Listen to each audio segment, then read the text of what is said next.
আসসালামু আলাইকুম বন্ধুরা, কেমন আছেন সবাই? আমার ফার্মের আরও একটি ভিডিওতে আপনাদেরকে জানাই স্বাগত।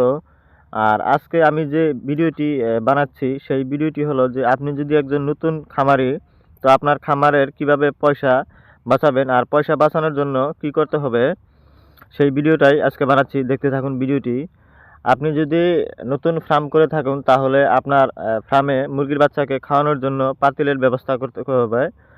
তো পাতিল যে ব্যবস্থা আছে সেই ব্যবস্থা যদি আপনি করতে চান আপনার অনেক টাকায় খরচ করা যাবে। তো নতুন খামারি যারা আছে তারা কম খরচের জন্য এই বস্তুটা ব্যবহার করতে পারেন। যে আমি দেখুন কিভাবে পাতিলগুলো বানাচ্ছি, আর এখানে 1 টাকাও খরচ হয় না, সব ফ্রিতে। তো সেই জন্য নিজে আপনি বানাতে পারবেন, বাড়িতে বসে নিজেই বানাতে পারবেন। তো দেখতে থাকুন আমি কিভাবে এই পাতিলগুলো বানাই। আর আমি পাতিলগুলো বানানোর জন্য আমি যে বস্তুটা ব্যবহার করছি সেটা হলো বাড়িতে যে বাঁশ আছে, বাঁশ বাড়ির আমার এই ছোপ আছে, তো ছোপ থেকে আমি বাঁশ কেটে নিচ্ছি।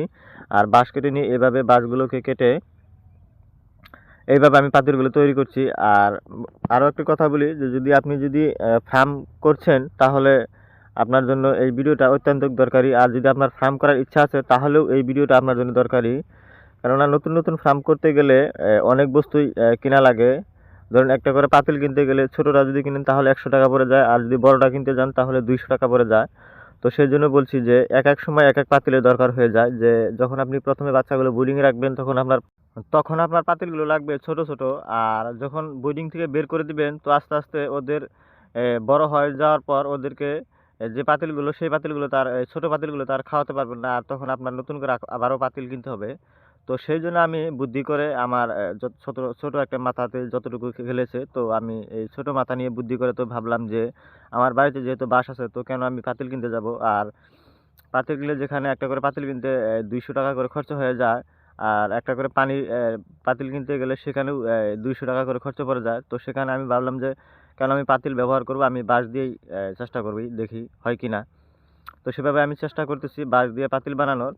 আর আলহামদুলিল্লাহ আমি পাতিলগুলো বানালাম।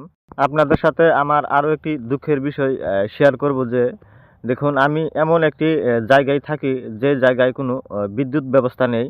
আর এখানে এই মুরগির বাচ্চাকে হিট দেওয়ার জন্য আমার ব্যবহার করতে হয় গ্যাস হিটার। আর গ্যাস হিটার না হলে আমার বাচ্চা টিকানো মুশকিল হয়ে যায়।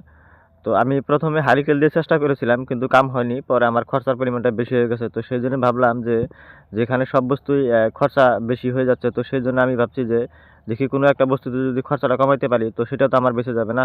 তো সেই জন্য আমি চেষ্টা করে বাঁশ দিয়ে মুরগির খাবারের পাতিল বানালাম। তো জানি না মুরগির বাচ্চাগুলো কীভাবে নেবে, খাবে কি না। তো দেখি কি হয়। তো আমি আমার থেকে যতদূর চেষ্টা করছি, তো আমি পারছি যতটুকু আমি চেষ্টা করতেছি। তো আরও একটু কথা বলি যে সব খরচা যেহেতু বেশি হয়ে গেছে আমার ফার্মে, যেহেতু আমি নতুন ঘর করেছি, তারপর এই সব কিছু নিয়ে আর কি সব আমার নতুন। এবার জানি না লাভের মুখ দেখবো কিনা, আল্লাহ পাক ভালো জানে। তো তারপরেও আমি চেষ্টা করতেছি, যতদূর পারতেছি আমি চেষ্টা করতেছি।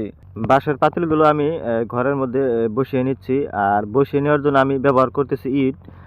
ওদেরকে আমি বেঁধে নেবো না। আর কেন আমি বেঁধে নেবো না, আর বেঁধে নিয়ে যদি ওখানে কি করে মুরগির বাচ্চাগুলো পায়খানা করে এই নষ্ট করে দেয়, পাতিলগুলো নষ্ট করে দেয়। আর সেই জন্য আমি ওইগুলো সাফা করতে হয়, তো বেঁধে নিলে তার অসুবিধা হয় অনেকটাই।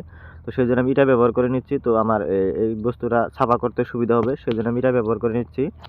আর ওদেরকে বসিয়ে নিলাম। আর বসিয়ে নেওয়ার পরে দানাগুলো ওখানে আমি দিচ্ছি, দেখি বাচ্চাগুলো কীভাবে নেয়, ঠিকঠাক মতো খায় কি না।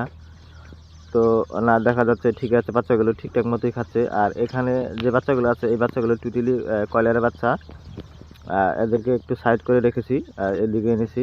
ওদের যেহেতু সোনালির মাঝখানে রাখলে এদেরকে অনেকটাই কামড়াকামড়ি করে, অনেকটাই ঠুকাঠুকি করে, সেই জন্য আমি এদেরকে আলাদা করে নিয়েছি। আর আমার এই ভিডিওগুলো যে করেছে সে হলো আমার ছোট ভাতিজা, আমার বড় ভাইয়ের ছেলে।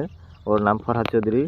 ওর জন্য সবাই দোয়া করবেন, ওর ভবিষ্যৎ যাতে বহুত উজ্জ্বল হয় তার জন্য সবাই দোয়া করবেন। আর আমার ফার্মটির জন্য সবাই দোয়া করবেন। আর আমার এই পেজটি আর আমার এই চ্যানেলটি পারলে ফলোয়ার সাবস্ক্রাইব করে রাখবেন এরকম ফার্মিং ভিডিও দেখার জন্য।